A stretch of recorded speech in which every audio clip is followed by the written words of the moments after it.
কাইলৈ ৰাভা হাছং স্বায়ত্তশাসিত পৰিষদৰ নিৰ্বাচনৰ ভোটগ্ৰহণ আৰু ৰাভা হাছং পৰিষদীয় যি নিৰ্বাচনৰ গোৱালপাৰা জিলাৰ যিহেতু 20টাকৈ সমষ্টি আছে আৰু 20টাকৈ সমষ্টিত যি কালি ভোটগ্ৰহণ হ'ব আৰু 20টাকৈ সমষ্টিৰ যি ক'ব লাগিব আজি গোৱালপাৰা জিলা আয়ুক্ত কাৰ্যালয় দেখিবলৈ পোৱা গৈছে যি প্ৰিজাইডিং পলিং বিষয়াসকল নিজৰ যাৱতীয় সামগ্ৰী লৈ বেলট বাকচসমূহ লৈ নিজৰ ভোট কেন্দ্ৰলৈ ৰাওনা হোৱা পৰিলক্ষিত হৈছে। এই মুহূৰ্তত আমি যি আয়ুক্ত কাৰ্যালয়ত আছোঁ আৰু পৰিৱেশ দেখুৱাইছোঁ এনেদৰে ৰাতিপুৱাৰ পৰাই যি প্ৰিজাইডিং বা পলিং বিষয়াসকল আছে তেওঁলোকে নিজৰ যাৱতীয় সামগ্ৰীসমূহ লৈ বেলট পেপাৰ বেলট বক্সসমূহ লৈ এনেদৰে তেওঁলোকে নিজৰ ভোট কেন্দ্ৰত ৰাওনা হোৱা পৰিলক্ষিত হৈছে।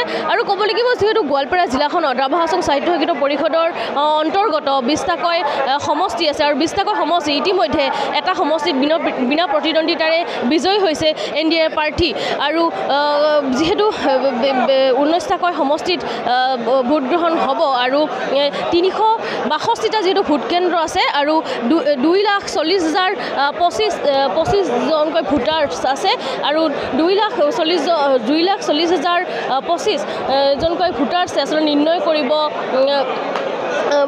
প্ৰাৰ্থীসকলৰ যি কোনে হাঁহি মাৰে বা প্ৰাৰ্থীসকলৰ মান নিৰ্ণয় কৰিব। আৰু এয়া দেখিবলৈ পোৱা গৈছে গোৱালপাৰাত আজি ৰাতিপুৱাৰ পৰা এনেদৰে দেখিবলৈ পোৱা গৈছে যি বিষয়াসকল আছে যিসকল বিষয়াক নিয়োজিত কৰা হৈছে প্ৰিজাইডিং পলিং বিষয়াসকল তেওঁলোকে নিজৰ ভোট কেন্দ্ৰলৈ ৰাওনা হোৱা পৰিলক্ষিত হৈছে। আৰু এই গোটেই যি নিৰ্বাচন ভোট গ্ৰহণ কেন্দ্ৰকেইটাৰ কাৰণে যি টোটেল যি ভোট চেণ্টাৰ ইতিমধ্যে আমি জনাইছোঁ 362টাকৈ ভোট চেণ্টাৰ আছে আৰু ভোট চেণ্টাৰসমূহত এনেদৰে ৰাওনা হোৱা দেখিবলৈ পোৱা গৈছে।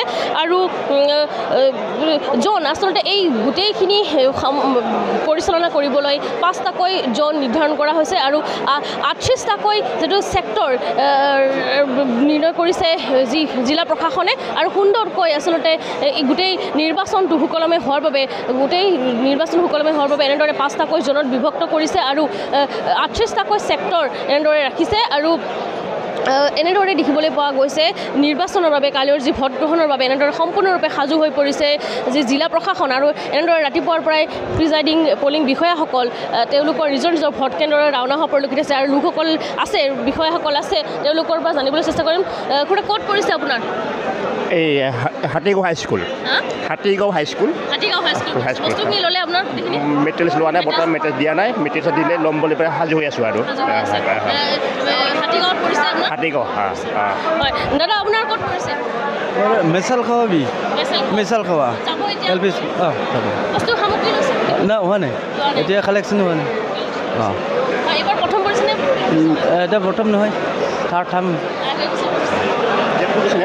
হয়, এনেদৰে দেখিবলৈ পোৱা গৈছে সকলোৱে নিজৰ সামগ্ৰী যাৱতীয় সামগ্ৰীসমূহ লৈ তেওঁলোকে নিজৰ ভোট কেন্দ্ৰলৈ ৰাওনা হোৱা পৰিলক্ষিত হৈছে। দাদা ক'ত পৰিছে আপোনাৰ? মোৰ হাবৰাঘাট 11 কনষ্টিটিউশ্যন। হয় সামগ্ৰী লৈছে আপোনাৰ? সামগ্ৰী আমাৰ প্ৰিজাইডিঙে এতিয়া ল'ব গৈ আছে। হয়, এতিয়া আমি তাতে গৈ বস্তুখিনি মেটেৰিয়েলখিনি ল'ম, লৈ পেলাই আৰু আমি এতিয়া ছেক্টৰ অফিচাৰে আমাক গাড়ীবিলাক ঠিক কৰি দিব, ঠিক তেনেকৈ আমি সময়মতে কাইলৈ গুচি যাম আৰু। হয়, এনেদৰে দেখিবলৈ পোৱা গৈছে সকলোৱে নিজৰ যাৱতীয় সামগ্ৰীসমূহ কিছু লোকে এতিয়া লৈছে আৰু কোনো লোকে এতিয়ালৈকে লোৱা নাই। আৰু এনেদৰে নিজৰ যাৱতীয় সামগ্ৰী লৈ সকলোৱে সাজু হৈছে নিজৰ ভোট কেন্দ্ৰলৈ যাবলৈ। ক'ত পৰিছে আপোনাৰ? মই বৰ্তমান নকমা খন্দি নামৰ LP স্কুলত পঢ়িছোঁ। মেটেৰিয়েলছখিনি আমি বৰ্তমান দিয়া নাই, এতিয়ালৈকে দিয়া হোৱা নাই, অলপ পিছত দিব বুলি কৈছে, কাউণ্টাৰ বৰ্তমান খোলা নাই।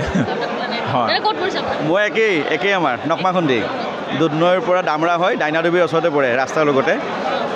এতিয়া মেটেৰিয়েলছ দিয়া নাই, 10-15 মিনিটমান পিছত দিয়া কথা কৈছে আৰু মেটেৰিয়েলছখিনি ল'লে মিলাই পিনে আমি লাঞ্চটো কৰি যাম আৰু লাহে আজি আমি পূৰা প্ৰিপেয়াৰ হৈ আহিছোঁ আৰু যুদ্ধত নামিবৰ কাৰণে।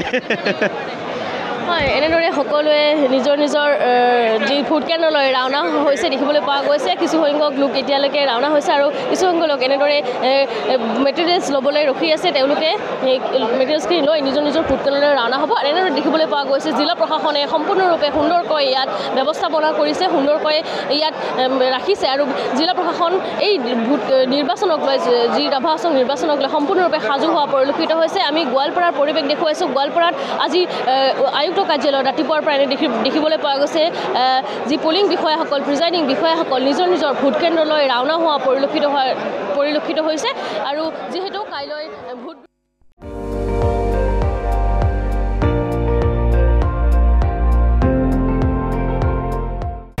আপুনি চাই আছে ND24 সৰ্বশ্ৰেষ্ঠ নহয় সৰ্বোত্তমৰ দৌৰ